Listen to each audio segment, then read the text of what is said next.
Ladies and gentlemen, welcome once more to Ibrahim Traoré's era. Please pray for the captain. The life of Ibrahim Traoré is in danger.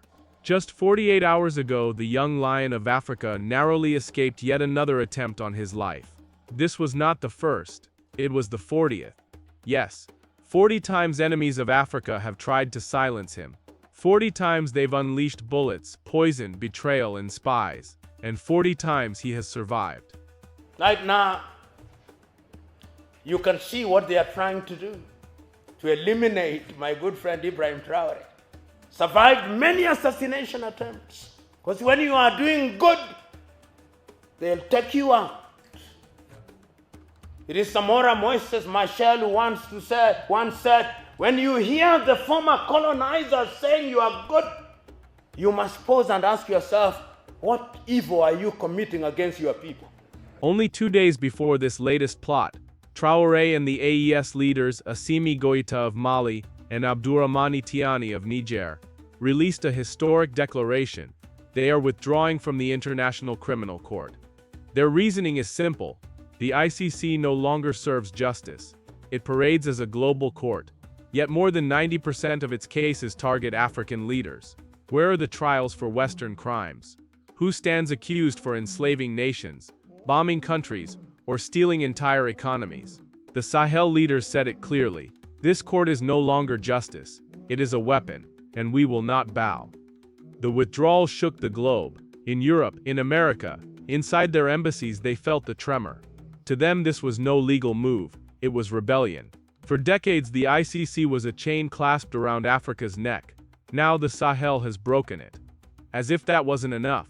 Earlier this week a delegation arrived from France, wrapped in polite words of diplomacy. They asked to meet the Sahel leaders, to restore relations, to seek dialogue. But Traoré, Goïta and Tiani said no. They answered, "We are not children. We will not sit." The refusal shocked them. Never before has Africa refused the West so openly. Never before has the master's grip slipped so suddenly. Observers quickly connected the dots. Traoré is in danger not because of petty local rivals, but because the great powers feel threatened.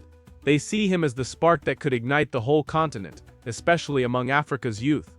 If Traoré survives, Africa rises. If he falls, the dream may stall. And so the knives are drawn. Look at the ICC closely. More than 9 out of 10 cases drag African leaders into courtrooms in The Hague, while those who destroyed Iraq, shattered Libya, wrecked Syria and robbed Congo live comfortably in palaces. Where are the prosecutions for those who stole gold, oil and uranium, leaving villages in poverty? Brothers and sisters, the ICC never looks west. It only looks at Africa. That is why the Sahel acted. Traoré, Goïta and Tiani saw through the illusion and declared, "We will not obey." Their statement thundered across the continent. The ICC has failed. It is not ours. It is theirs. And we will not bow. By pulling out, they broke one of the last chains tying Africa to its former rulers. It was more than legal. It was political. It was symbolic. It was liberation. The ICC was never just about law. It was about fear, a warning to African leaders. Step out of line and you will be paraded as a criminal. But now the Sahel leaders have spit in the face of fear. And when you break the master's chain, you become the target. That is why Traoré faces death again and again. That is why Goïta is encircled by enemies. That is why whispers of coup stalk Tiani. The West's silent message is this: if they succeed, Africa awakens. Stop them before it's too late. Yet the Sahel leaders march forward. They know the risks. They know death shadows them. But they keep moving. They say better to die upright for Africa than to live on our knees for the West. And that is why they are loved by the youth, feared by the old masters, and protected, it seems, by fate itself after every attempt on their lives. Diplomacy, brothers and sisters, is the stage where enemies shake hands while hiding knives. The French delegation came dressed in flowery words: restore ties, seek peace, build bridges. They carried promises written on polished papers, speeches tailored to sound sweet. They spoke of partnership and opportunity. But the Sahel leaders know this sugar always hides poison. So when the invitation came, they didn't rush. They didn't send envoys. They didn't play the old game of smiles and false embraces. Instead, they refused outright. We will not meet. We will not sit. We will not be deceived. This refusal spoke louder than any speech. It was a roar to the world. The era of puppets is over. We will no longer play fake diplomacy. Diplomats were stunned. They asked, how can African leaders refuse us? How can they reject dialogue? This has never happened. And that's the point. Never before has Africa stood so boldly. Never before have its leaders dismissed the masters of yesterday to their faces. The truth is plain. The Sahel leaders know the delegation came not for Africa's sake, but for France and Europe, begging for access to gold, uranium, and oil. They also know every smile hides a threat, so they said, enough, we will not be fooled. This refusal made them even greater enemies to the West, because when you refuse diplomacy, you are saying, we do not need you. And nothing terrifies a former master more than that. So the pressure grows. The assassination attempts pile up. The whispers of coups echo louder. The West is desperate to smother this fire before it spreads. History will record that Ibrahim Traoré did not simply rule Burkina Faso. He wrestled with death itself. Since taking power, death has chased him without rest. This latest plot marks the 40th attempt. Think of it. 40 times they tried to silence him, and 40 times the lion survived.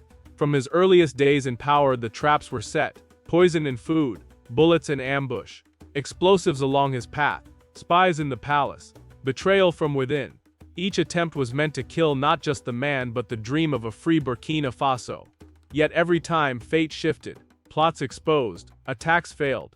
Loyal guards stopped assassins, bullets missed. Death came close but not close enough. Who plots these attacks?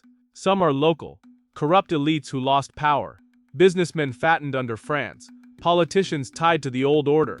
But many brothers and sisters come from outside. In Western capitals, they cannot sleep while Traoré still breathes. He is more dangerous than an army, for he is awakening the youth, inspiring the continent, shaking the pillars of control. What makes it remarkable is Traoré's own stance. He doesn't hide in bunkers. He doesn't flee. He walks among his people, speaks to the crowds, keeps working. When asked, he replies simply, if my blood must water the soil of freedom, so be it. It is this fearlessness that unnerves his enemies. A man unafraid of death is harder to kill than one shielded by armies. These 40 attempts are not just attacks on one man, they are attacks on an idea. That Africa can live free of France, that youth can lead, that sovereignty is worth dying for. Every bullet at Traoré is a bullet at Africa's hope. Every assassin sent to kill him is sent to silence the dream. But he survives, and each survival strengthens the vision. To millions of young Africans, Ibrahim Traoré is more than a president. He is proof that youth can lead. He rose at just 34, in a continent where old rulers cling for decades. He speaks their language, carries their hopes, shows them courage is not bound by age. That is why they call him the Lion of Africa, not for his rank but for his spirit.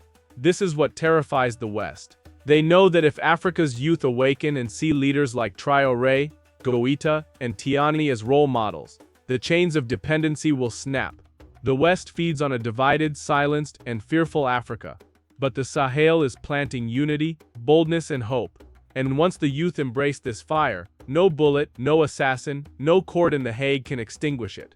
Brothers and sisters, we see the storm around Captain Ibrahim Traoré. 40 assassination attempts, proof of the fear he inspires. We see how he and his allies defied the ICC, rejected false diplomacy, and broke the master's hold. We see how the West now marks them as threats, not for armies or weapons, but for waking Africa's youth. Because when the youth rise, no empire can hold them down. Yes, Traoré is hunted, the knives are ready, the assassins moving, but he is not alone. Behind him stand the people of Burkina Faso. Beside him the leaders of Mali and Niger. Ahead of him the spirit of Pan-Africanism. And above all, the youth of Africa are watching, learning, rising. If Traoré survives, Africa will rise quicker. If he falls, Africa will still rise. The seed is planted, and it grows. The West cannot stop it. No court, no coup, no bullet can erase the future. Brothers and sisters, history turns now. The Sahel has declared, we are free, we are fearless, and we will not bow again.